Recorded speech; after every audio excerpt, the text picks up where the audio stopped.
is from Kenya. Kenya has been a global pioneer and a strong leader in the development of protections for widows, both in Kenya and globally. Kenya has changed critical laws, created protections, and facilitated access to financial inclusion through several initiatives, including the Family Loan Fund, which is out of the ministry. It's a 0% microfinance fund available to all widows in Kenya. The laws of succession, matrimonial property laws, which have been secured, and the Unclaimed Financial Assets Authority, an authority that happily reunites widows with assets they may not have otherwise been able to access or had been trapped in perhaps their husband's bank accounts or in their name, or perhaps held overseas by expatriates. And that's just to name a few. Minister Katana has insisted to join us today for her intervention despite being required to give a statement in the General Assembly, and so we're honored that you are here with us today. Honorable Minister, I yield the floor to you. Thank you for your impressive work in Kenya. Thank you for having me. Chairperson and the President of the Global Fund for Widows, colleague ministers, esteemed delegates, it is an honor to address this esteemed gathering. I extend my sincere appreciations to the Global Fund for Widows and the Permanent Mission of Poland to the United Nations for hosting this crucial event. Thank you for honoring Kenya with this invitation. That goes a long way in demonstrating the importance of attach to our beloved country.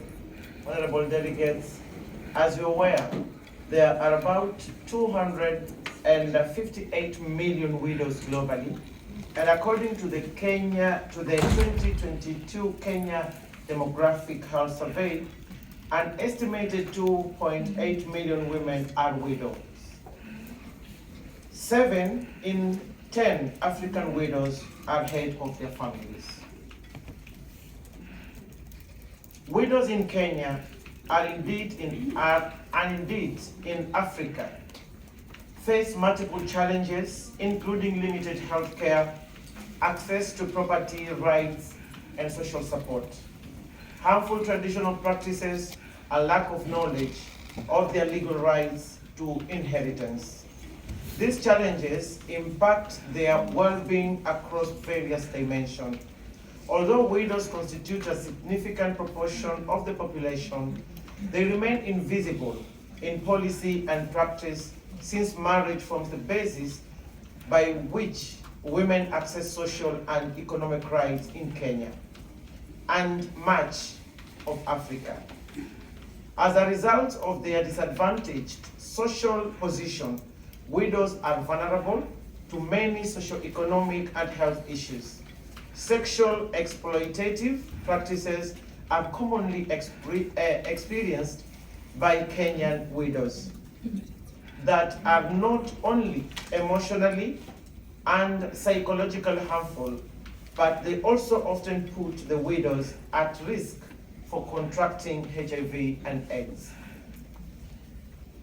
Through no fault of their own, widows are socially stigmatized and deprived of respect and humanity.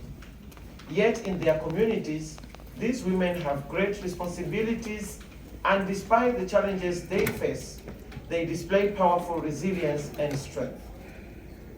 According to the Global Fund for Widows and Come Together Widows and Orphans Organization, proprietary research in Kenya, 12% of widows were widowed under the age of 29, while 55% of widows were widowed under the age of 39. This means that they are invariable mothers of young children. On average, widows in Kenya have 5 children. This demographic revelation highlights a critical intersection of vulnerability and responsibility.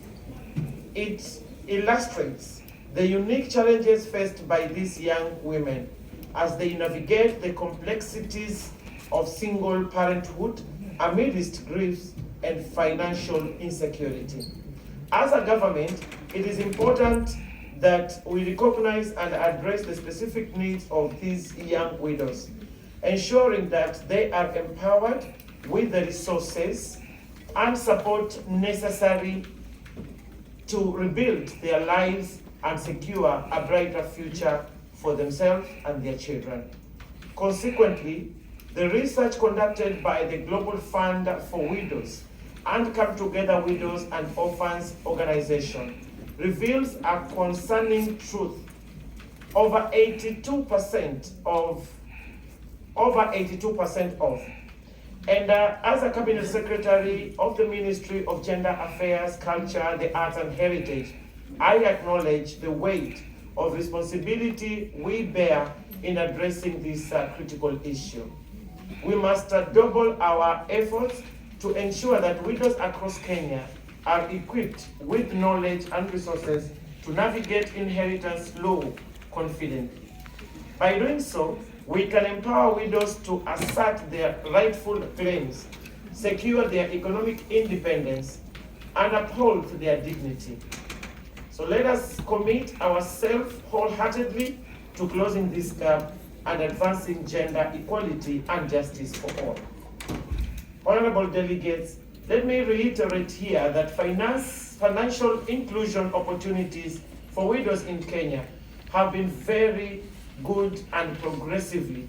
The government of Kenya has made deliberate efforts to address the entrenched challenges faced by widows to boost their economic status. Some of the strides made include, in 2021, the pioneer